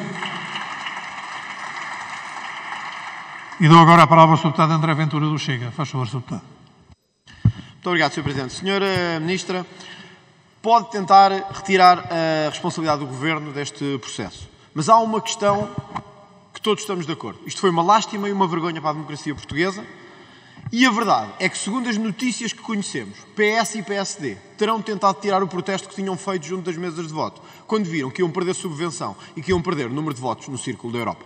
Isto foi o que saiu e a Sra. Ministra hoje deve confirmar a este Parlamento se isso é verdade ou não. António Costa e Rui Rio tentaram ou não anular o protesto que tinha sido feito junto das mesas de voto. É isto que as pessoas querem saber. Se só vale quando o dinheiro está em causa ou se quando já não interessa o voto das pessoas. Mas a Sra. Ministra vem aqui e diz o seguinte, não se preocupem, 72% a 92% terão recebido. Sra. Ministra, eu também posso dizer que entre 0% e 100% terão recebido. Vamos indagar. Eles estão a ouvir indagar há 47 anos. Há 47 anos que este processo não funciona. Portanto, sim, há responsabilidade do Governo e sim, há responsabilidade dos dois maiores partidos neste processo. Porque, na verdade, foram eles que protestaram e depois deixaram de protestar ou quiseram deixar de protestar quando as atas já estavam feitas e já não se podia voltar atrás. Mas eu acho, Sra. Ministra, que devia entender-se com o seu Secretário de Estado, com o Dr. Antero Luís, porque no dia 11 de março, há 5 dias, disse o seu Secretário de Estado o seguinte: até ao momento, as cartas que têm vindo a ser devolvidas não apontam numa redução da votação. Admitimos até que possa acontecer uma votação próxima do que ocorreu na primeira votação e que tenhamos o mesmo número de votos. E a Sra. Ministra vem aqui hoje e diz que vão votar menos 43%. Portanto, por amor de Deus, pelo menos entre vocês entendam-se. Porque um diz 5 dias antes que vai haver muito mais votos ou votos iguais. A Sra. Ministra diz 5 dias depois que vamos ter metade da votação. Quer dizer, eu acho que pelo menos uma Ministra e um Secretário de Estado têm que se entender numa matéria tão importante como esta. Não andamos aqui a brincar. E, portanto, a Sra. Ministra não pode vir aqui dizer que vão votar metade dos imigrantes. Deputado, chama a atenção para o tempo. Vou terminar, Sr. Presidente. E há 5 dias o seu Secretário de Estado diz que vai votar o mesmo número de pessoas. Vamos lá ser sérios. E vamos lá dizer às pessoas quantos é que vão votar e quantos é que não vão votar e o que é que esperamos seriamente disto. Senão o que as pessoas pensam é que PS e PSD nesta matéria estão sempre com a mesma coisa, que é o mesmo interesse que o PCP tem, que é que não somente a representatividade do voto dos imigrantes, mas se alguém achar digno que 1 milhão de eleitores tenha 2 deputados, então é porque não estão a ver bem como é que as contas se fazem em matéria de representatividade. Muito obrigado. Muito obrigado, Sr. Deputado. Senhora Ministra, de novo a palavra, faz favor. Muito obrigada, Sr. Presidente.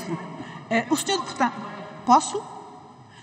O Sr. Deputado André Ventura disse textualmente isso. A Sra. Ministra veio aqui tirar a responsabilidade do Governo, mas a verdade é que o PS e o PSD tal. Ora bem, eu só venho aqui enquanto membro do Governo e o Sr. Deputado, como Deputado da Nação e jurista ilustre que é, sabe seguramente separar os partidos e o Governo, não é? E, portanto, nessa perspectiva, não vejo como juntar as duas coisas. Depois diz também que este processo não é novo, que estamos nisto há 47 anos. Não, Sr. Deputado, não é verdade. Este processo conheceu alterações muito significativas, sobretudo nos últimos anos. Nós estávamos a falar de trabalhar com um universo de pessoas que iria no máximo até as 300 mil. Neste momento estamos a trabalhar com 1.500.000 pessoas. E essa diferença, que parece meramente quantitativa, introduz efetivamente uma dimensão qualitativa.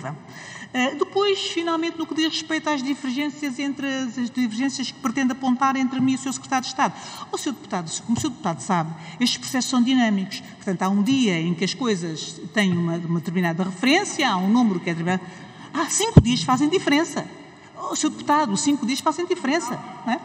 5 dias fazem diferença, como calculará. Portanto, 5 dias antes podia haver uma tendência e essa tendência, entretanto, ter-se alterado. Foi exatamente isso que aconteceu e foi por isso também que eu vim a este Parlamento dar esta indicação. Muito obrigado. Obrigado, Sra. Ministra. Dou agora a palavra ao Sr. Deputado João Coutinho Figueiredo, de Iniciativa Liberal. Faz favor, Sr. Deputado. Muito obrigado, Sr. Presidente, Sra. Ministra, Sr. Secretário de Estado, Sras. e Srs. Deputados. Voltar aqui à carga, Sra. Ministra, eu ouvia dizer ali do púlpito que aqui estaria, no final deste debate, para reconhecer as responsabilidades do Governo, se as houvesse. Porque até aqui não os tinha visto, no fundo ando a entender que estava tudo bem. Mas, Sra. Ministra, não está tudo bem e na sua própria intervenção e em algumas respostas que aqui ouvi, deu outra vez mais razões para achar que não está tudo bem.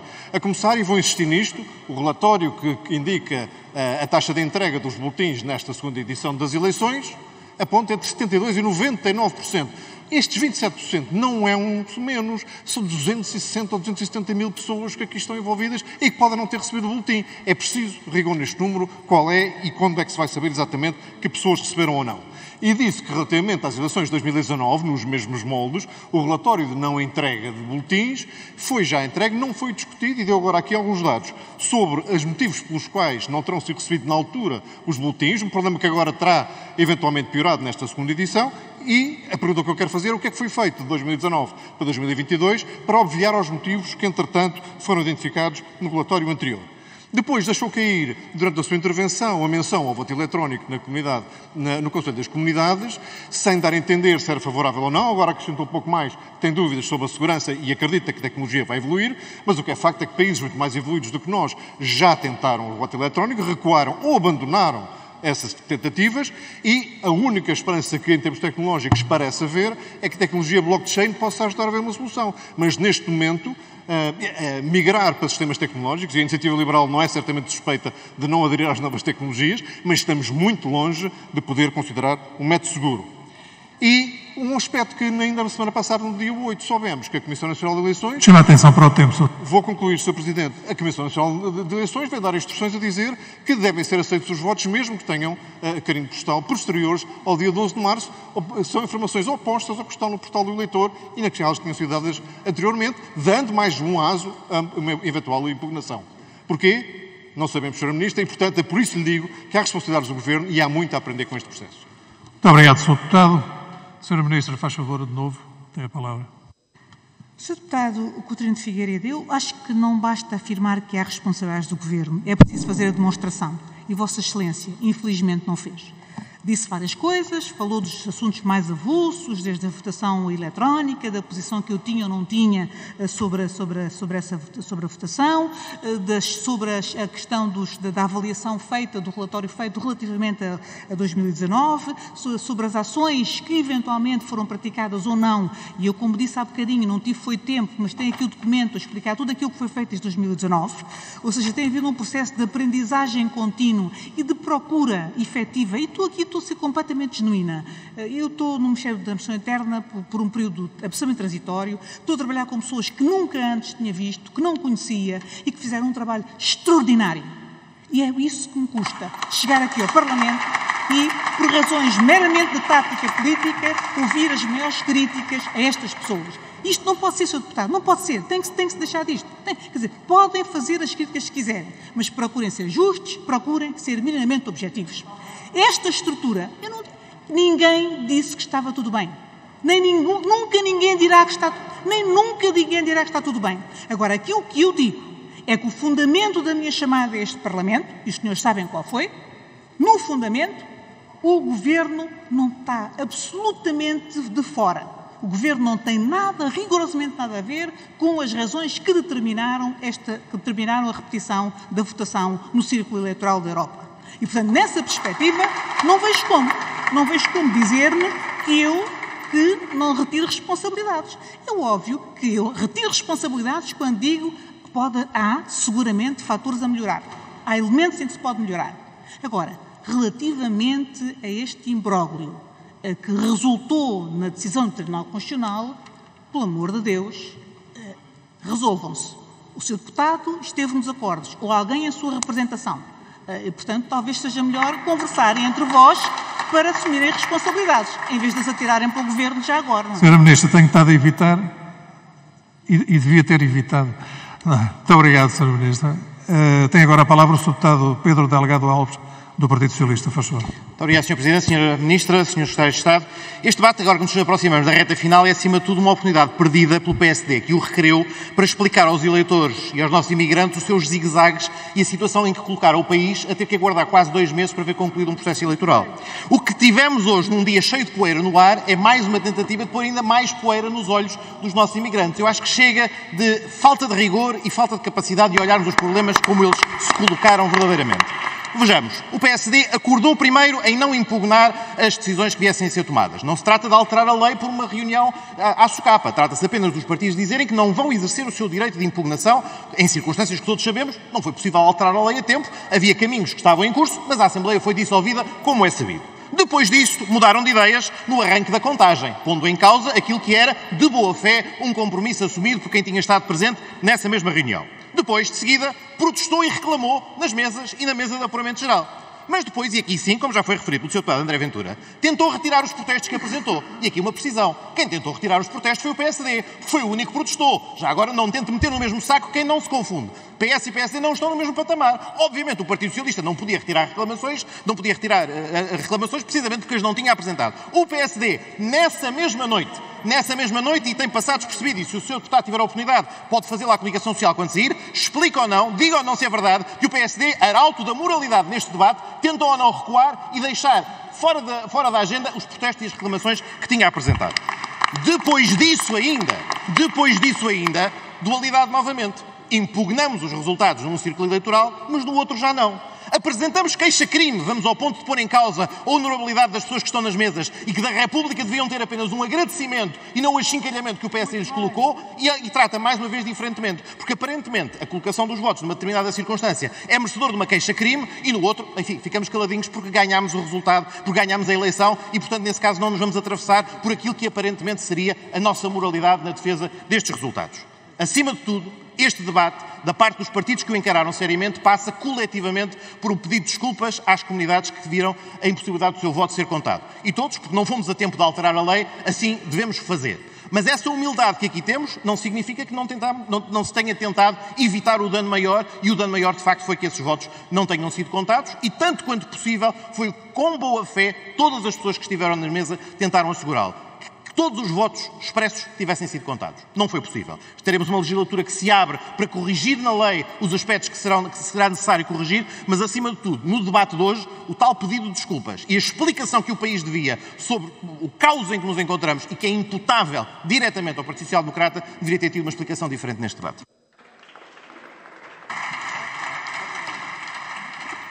Muito obrigado, Sr. Deputado. Sra. Ministra, faz favor para responder.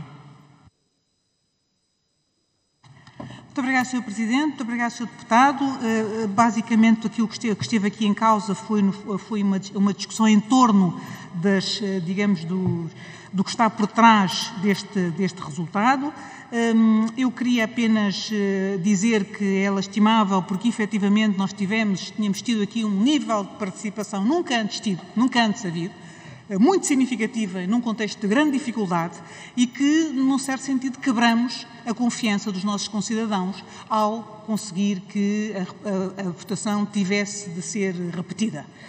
Não me compete a mim apontar responsabilidades, nem discutir os termos em que as questões foram organizadas entre os partidos que partilharam um acordo inicial e depois na fase subsequente tiveram entendimentos diferentes. Compete-me apenas dizer que é óbvio que o Governo lastima profundamente o que aconteceu, que já disse em comunicado público e que me valeu uns insultos, mas o Governo lastima efetivamente aquilo que aconteceu e o Governo considera que efetivamente esta situação poderia ter sido evitada se tivesse havido algum equilíbrio e sentido de responsabilidade e de patriotismo. Muito obrigada. Muito obrigado, Sra. Ministra. Sr. Deputado José Silvano, tinha pedido a palavra para que efeito? É para a defesa da honra da bancada, porque foi dito aqui uma coisa, por o Sr. Deputado do Partido Socialista, que é demasiado grave para não poder deixar passar. No fim do debate, Sr. Deputado José Silvano, dar-lhe a palavra para esse efeito. Dou agora a palavra ao Sr. Deputado José Luís Carneiro. Faz favor, Sr. Deputado.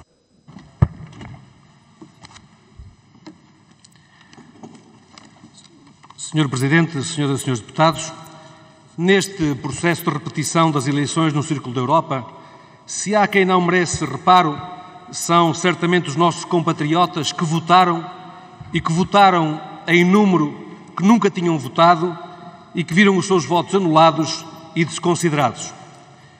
Também não nos merecem reparo as conclusões do Tribunal Constitucional, desde logo pelo respeito que nos merece aquele Supremo Tribunal e depois pela estrita fundamentação legal onde as mesmas assentaram. O mesmo já não se poderá dizer do PSD, que, sem pôr em questão a integralidade e a vontade expressa em cada um dos votos, desencadeou uma suspeição generalizada sobre o processo, sobre os voluntários que nele participaram e indesculpável sobre o seu resultado, chegando ao ponto de apresentar queixa-crime contra dezenas de voluntários que acompanharam a operação do sufrágio eleitoral. Ao desvalorizar as razões que levaram muitos dos nossos compatriotas, apesar de cumprirem o dever cívico de votarem, a não juntarem a cópia do seu cartão de identificação, seja por uma questão de princípio, seja para darem cumprimento à legislação vigente nos países em que residem, seja por receio de extravio da correspondência com a utilização abusiva dos seus dados ou ainda por o considerarem desnecessária face a leituras que foram sendo propaladas de pareceres da Comissão Nacional de Eleições, embora esta tenha considerado que seriam nulos, o PSD valorizou a forma, mas desprezou o conteúdo e a vontade de milhares de eleitores. E considerando a extrema gravidade da sua ação, de duas uma, ou o PSD tinha razões suficientes para duvidar da integralidade de cada um dos votos expressos. Cada voto é uma vontade. Ou não tendo, é forçoso concluir que atuou por puro calculismo político. O maior partido da oposição não pode desconhecer as regras e os procedimentos adequados para reclamar de decisões tomadas pelas mesas de apuramento, das quais fazem parte representantes de todos os partidos com os quais não concorda. Essas regras são claras e estão assentes há muito. Por isso, se tinha razões para duvidar da genuinidade de cada um dos votos, deveria tê-lo denunciado em concreto. E, mais importante, ter carreado os elementos de evidência dessa suspeição. Não o fez, nunca o fez e nem pode fazer, porque pura e simplesmente não existem. O que fez o PSD, isso sim, foi lançar sobre todos, inclusive e mais importante, sobre os que votaram, um labéu de suspeição, de desconsideração, revelando a sua total indiferença pelo notável esforço de participação das nossas comunidades, que pela primeira vez alcançaram mais de 250 mil votantes a participar neste ato eleitoral. Sabemos que a situação, a ausência de cópia do cartão de cidadão não é nova. Sabíamos todos, inclusive a CNE, e por isso se queria fazer a revisão da lei eleitoral. A omissão da cópia do documento de identificação, podendo ser sancionada como nulidade, só o será se a declaração de nulidade for requerida no ato por membros da mesa. Foi com esse enquadramento de que a própria CNE admitiria que a identificação do eleitor feita através do código de barras, impresso no envelope de devolução de voto, era suficiente para validar a identificação de quem votava, que todos os partidos formaram a convicção e puseram-se de acordo em não questionar a validade dos votos e não usar o direito de impugnação que lhes assistiria nas situações em que as mesas, sempre soberanas nas decisões do procedimento eleitoral, viessem a tomar. O PSD tomou parte nesse acordo e integrou esse consenso até que alguém, algures, decidiu que assim não seria e que passariam a impugnar as deliberações das mesas que viessem a considerar válidos aqueles votos. Essa decisão foi tomada já no dia da contagem e, pasme-se, apesar do seu grande apego à legalidade, o PSD só impugnou as eleições nas mesas da Europa, onde perdeu. Pactuou com aquilo que agora considera uma ilegalidade nas mesas do resto do mundo, onde obteve mais votos e ganhou as eleições. Mas não foi a irresponsabilidade que ficou patente no volte-face do PSD. Foi também a escancarada duplicidade e dualidade de critérios, aliadas a uma enorme insensibilidade e desconsideração pelos eleitores do Círculo da Europa. Porque contrariou o PSD o entendimento conjunto de todos os partidos concorrentes, incluindo o próprio PSD. Porque não impugnou igualmente o PSD a votação de fora do Círculo da Europa. Porquê a dualidade de posições? Seja qual for a resposta, houve duplicidade no comportamento ao assumir um acordo e, na hora, agir em sentido contrário. E tudo isto poderia ter sido evitado, porque o PSD tem resposta para as razões que levam muitos dos eleitores a não juntar a cópia do documento de identificação. Elas são conhecidas de todos. Não se trata de as pessoas não se quererem dar ao trabalho de juntar cópia do cartão de cidadão, mas de dificuldades reais e de dúvidas legítimas que perpassam a imaginação de quem envia pelo correio cópia de um documento de identificação. Sabe o PSD, no mínimo, se não deveria saber, o que pensam muitos dos nossos imigrantes. Conhece ou deveria conhecer as condições em que exercem o seu direito de voto. Cuidasse de querer saber e saberia, em vez de pensar nelas apenas nos atos eleitorais. Saberia, por exemplo, que muitos têm receio de serem identificados no seu sentido de voto, se juntarem a cópia do cartão de cidadão. Saberia que muitos entendem que a mesma não é legitimamente exigível. Saberia que muitos não têm condições, porque as vidas são duras, de proceder à realização dessas cópias, ou que muitos vivem em países onde essa prática tem graus de censura e até de impedimento legal.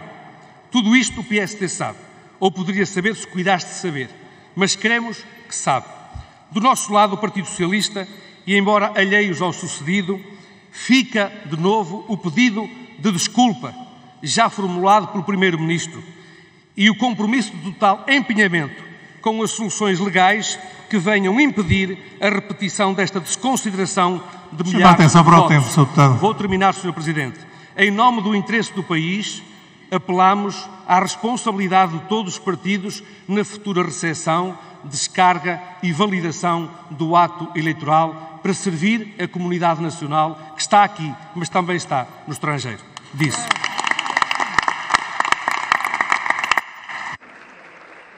Muito obrigado, Sr. Deputado. Senhora Ministra da Administração Interna, faz favor, tem a palavra.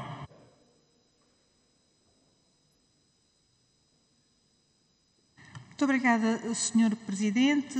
Senhoras e senhores deputados, eu não tenho nada a acrescentar relativamente às declarações que foram feitas, acabaram de ser feitas pelo Sr. Deputado Geles Carneiro. Gostaria apenas de fazer uma declaração que pretendo no final, dizendo o seguinte: este debate constituiu uma excelente oportunidade para o Governo explicar de viva voz aquilo que foi feito pela Administração Eleitoral no sentido de tornar este ato eleitoral não só o mais participado possível, como também o mais mobilizado possível. Como eu disse na minha declaração inicial, nem tudo o que fazemos corre bem. Por vezes as coisas correm efetivamente mal. Eu habituei-me a agir, habituei-me a acertar, a errar, a admitir o erro e a corrigi-lo. Ao longo do tempo que este debate durou, e já lá vão 1 hora e 50 minutos, quase, 1 hora e 40 minutos, não me foi de facto identificado nenhum facto, nenhuma situação que possa ter estado na gênese da atual situação de semi-paralisia das instituições do Poder Legislativo e Executivo em que nos encontramos. Não me foi identificada a falha, não me foi identificada a omissão causadora deste resultado que o Governo já lastimou publicamente e que seguramente todos nós deploramos. Pretender responsabilizar o Governo ou a administração eleitoral por este estado de coisas é não só injusto, como politicamente errado. É profundamente injusto porque não assenta em factos. E é politicamente errado porque abre uma fenda que expõe uma genuína pulsão autofágica. Senhor Presidente, senhoras e senhores deputados, está agora em curso, como é do conhecimento de todos, a repetição da votação dos cidadãos do Círculo da Europa. E aquilo que eu deixo aqui, a finalizar, é um apelo ao bom senso, um apelo aos consensos possíveis e consensos consistentes, no sentido de as decisões que vierem a ser tomadas politicamente no contexto desta eleição respeitarem aquilo que foi o esforço dos portugueses e das portuguesas que vieram, mais uma vez, repetir o seu voto desta maneira, reconciliando-se com aquilo que foi a manifesta desconsideração que o ato de anulação desta eleição já representou para esses cidadãos nacionais. Deixo-lhes este apelo na expectativa e com a confiança de que os partidos políticos com assento a representação parlamentar e que os grupos, de que as coligações formadas para este ato eleitoral terão o sentido de responsabilidade para encontrar soluções que obviem a um novo impasse neste processo eleitoral. Muito obrigada.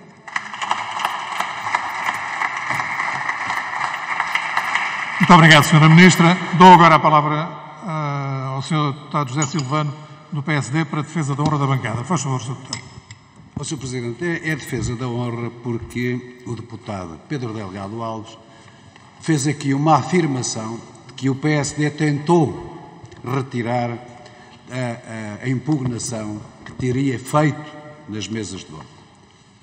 Eu, como esta questão é sensível e até pode ter alguma importância partidária, que eu saiba, em termos de PSD, isso não é verdade que ficou aqui. Mas ele pode completar essa situação, se quiser, pedindo aos dirigentes do seu partido que lhe podem explicar metade dessa situação. Muito obrigado, Sr. Deputado. Dou agora a palavra ao Sr. Deputado Pedro Delgado Alves para repostar. Faz favor. Não é repostar, Sr. Presidente, é para prestar esclarecimentos adicionais. Depende do entendimento que der a palavra ao repostar. Faz favor, Sr. Deputado. Muito obrigado, Sr. Presidente. Citando notícia da Rádio Renascença de 10 de fevereiro de 2022, é madrugada dentro que a delegação social-democrata terá, aparentemente, recuado e, junto da mesa de apuramento geral, tentar retirar o protesto, mas já não teria ido a tempo, uma vez que as atas das dezenas de mesas de contagem de voto já estavam fechadas. Haverá prova testemunhal destes factos e, curiosamente, o comportamento seguinte do PSD é particularmente concludente, porque se estava convicto da legalidade, teria seguramente impugnado o resultado eleitoral fora da Europa. E, portanto, é perfeitamente compatível e concludente não só não ter impugnado o resultado eleitoral em que as circunstâncias eram exatamente as mesmas, com a de ter tentado retirar os protestos que se arrependeu quando se apercebeu das consequências, quer reputacionais para o processo eleitoral, quer para as comunidades cujos votos não eram contados, quer até para a qualidade da democracia e para a necessidade do início de funções da Assembleia da República. Muito obrigado, Sr. Presidente. Muito obrigado, Sr. Deputado. Terminado que está este debate, cumprimento a Sra. Ministra e os Srs. Secretários de Estado e temos agora o ponto 2, que são votações, e temos a votação do parecer da Comissão de Transparência e Estatuto dos Deputados, que a Sra. Deputada Secretária Maria Luz Rosinha lerá.